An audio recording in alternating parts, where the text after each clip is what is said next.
from Green Management, and I'm a specialist IELTS writing module trainer. आज हम start करेंगे lecture one से, और ये लेक्चर वन हम आप तक प्रेजेंट करेंगे 4 डिफरेंट पार्ट्स में, part one, part two, part three, part four. जो लेक्चर वन है that is about marking criteria for IELTS writing module. मेरा ये बिलीफ है कि कोई भी इंसान किसी भी सब्जेक्ट, किसी भी चीज़ में तब तक बहुत अच्छे मार्क्स नहीं ले सकता जब तक उसे ये नहीं पता कि मुझे मार्क्स किस चीज़ के मिल रहे हैं। क्या ऐसी चीज़ें हो सकती हैं जिसके मार्क्स मुझे एडिशनल मिल सकते हैं, क्या ऐसी चीज़ें हो सकती हैं जिनकी वजह से मेरे मार्क्स डिडक्ट हो सकते हैं, ताकि मैं वो चीज़ एग्ज़ाम में करके हूँ जिनके मार्क्स मिलने हैं, वो चीज़ें मैं अवॉइड करूँ जिनके मार्क्स डिडक्ट होने हैं।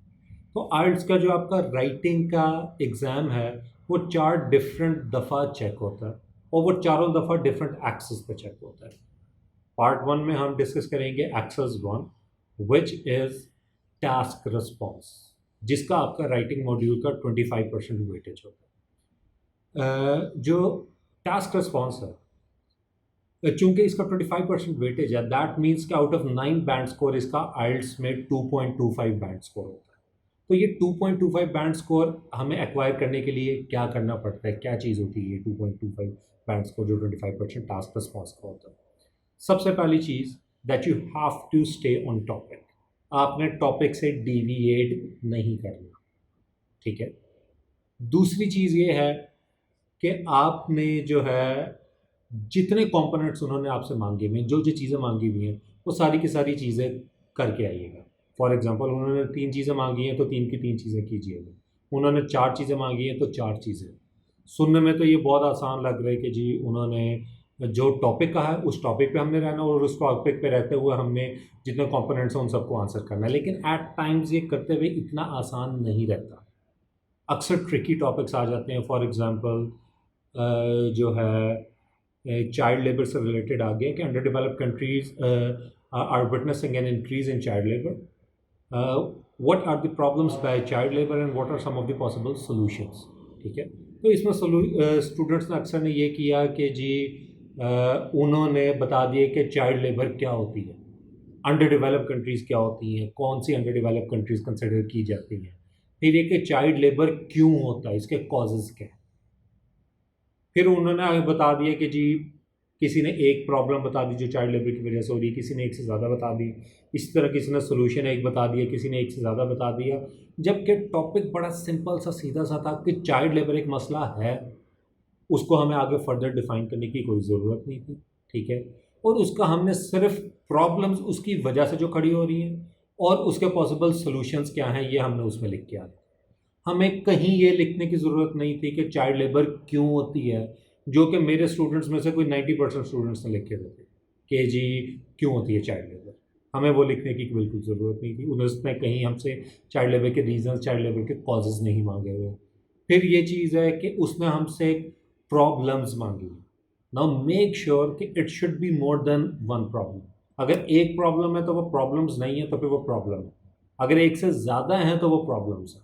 इसी तरह सोल्यूशन, अगर एक है तो वो सोल्यूशन है, एक से ज़्यादा है तो वो सोल्यूशंस है।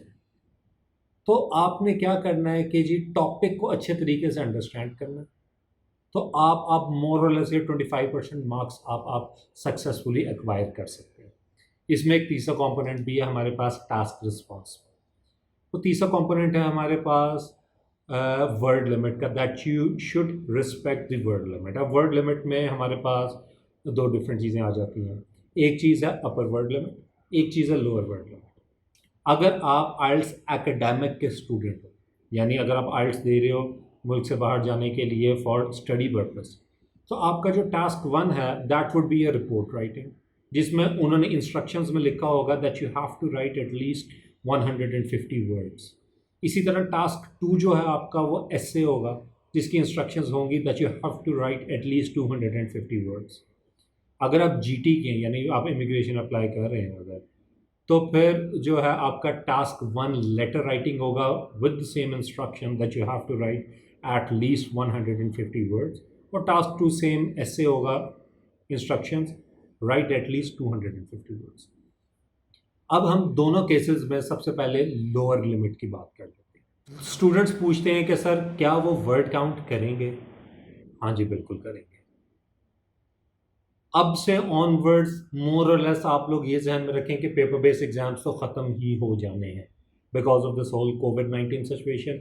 और फ्यूचर में क्या है कि जी आहिस्ता आहिस्ता ये जो पेपर बेस्ड एग्ज़ाम्स हैं इनको ख़त्म करके पेपर फ्री एग्ज़ाम्स की तरफ, ये कंप्यूटर बेस्ड एग्ज़ाम्स की तरफ ही मूव कर जाएंगे फॉर गुड। तो कंप्यूटर ने वर्ड काउंट करने, उसको वर्ड काउंट करने में कोई मसला नहीं है।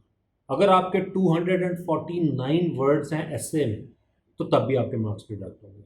अगर आपके 149 वर्ड्स हैं टास्क 1 में तो तब भी आपके मार्क्स डिडक्ट होंगे, आप अंडर लेंथ हो। फिर कुछ स्टूडेंट्स ये सवाल पूछते हैं कि लेट्स अज्यूम कि हमने 230 240 वर्ड्स लिखे हैं और हम टॉपिक पे रहे हैं, टॉपिक पे रहते हुए हमने सारे कंपोनेंट्स आंसर किए हैं और हमने बहुत अच्छा कॉम्पैक्ट तरीके से, जो लोगों ने 250 300 वर्ड्स में लिखा है वो हमने 230 240 वर्ड्स में लिखा और बहुत बहुत बहुत प्रिसाइज किस्म का लिखा है। तो क्या अब हमारे मार्क्स कटने चाहिए? हाँ जी, अभी भी कटेंगे। क्यों? क्योंकि आपने जो है टॉपिक पे तो आप रहे हो, एक चीज़ आपने कर ली, दूसरी चीज़ भी आपने कर ली कि आपने सारे कंपोनेंट्स भी आंसर किए, लेकिन तीसरी चीज़ आपने नहीं की कि वर्ड लिमिट आपने रिस्पेक्ट नहीं की। उसने कहा कम अज़ कम आपने 250 वर्ड्स टास्क 2 में लिखने हैं, कम अज़ कम आपने 150 वर्ड्स टास्क 1 में लिखने हैं। इस तरह तो हो सकता है आप सिर्फ 50-100 वर्ड्स लिख के आ जाओ और वो बहुत ज़्यादा उसमें मिस्टेक्स ना होने के बराबर हो। तो क्या वो इस काबिल है कि उसको रख के हम बाकी एग्जाम्स के साथ चेक कर सकें? नो। आपका कम अज़ कम चेक होने के लिए जो है वो इतने वर्ड्स होने चाहिए जितने उन्होंने लिखे हैं, उससे एक वर्ड भी कोशिश करें कम ना हो। अब इधर एक थोड़ी सी ट्रिकी चीज़ आ जाती है।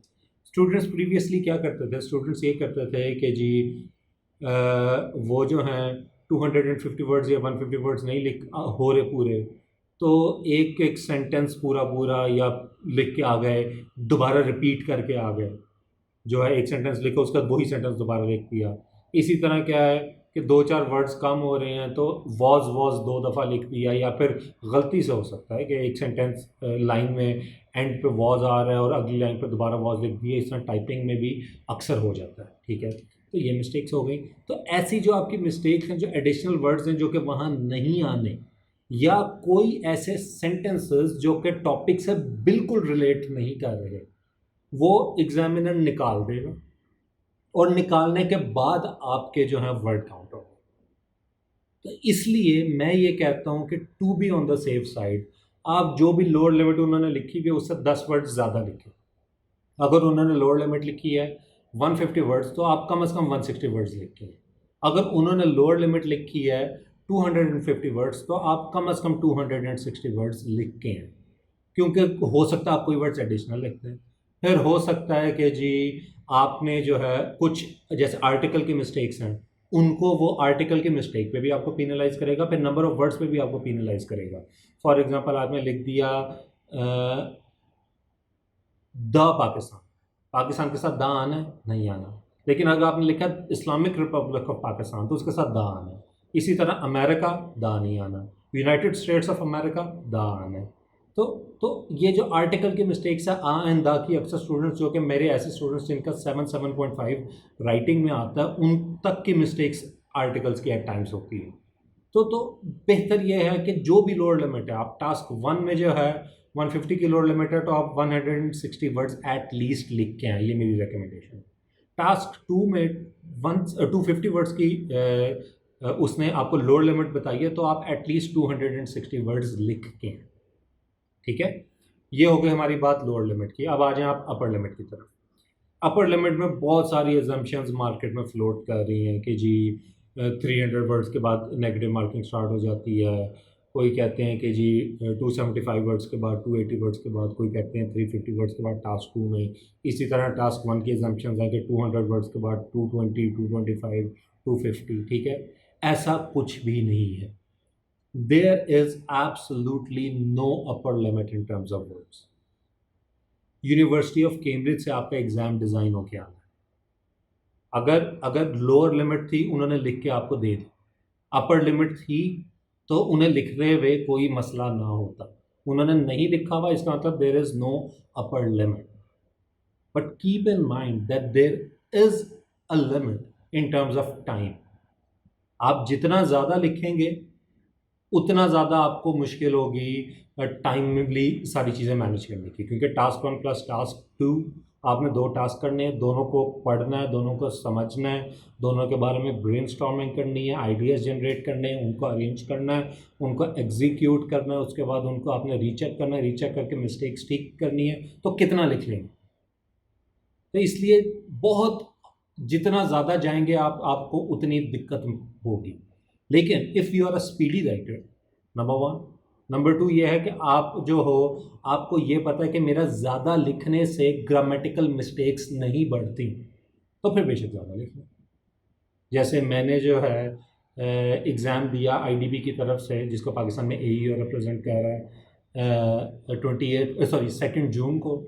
तो I got 8 in writing and 8.5 overall in IELTS. उसके बाद मैंने स्टूडेंट्स ने कहा कि जी सर आईडीबी वाले लीनियंट होते हैं, वो मार्क्स दे देते हैं, तो उन्हें थोड़ा सा काउंसल किया कि जी देयर इज़ नो डिफरेंस, ठीक है।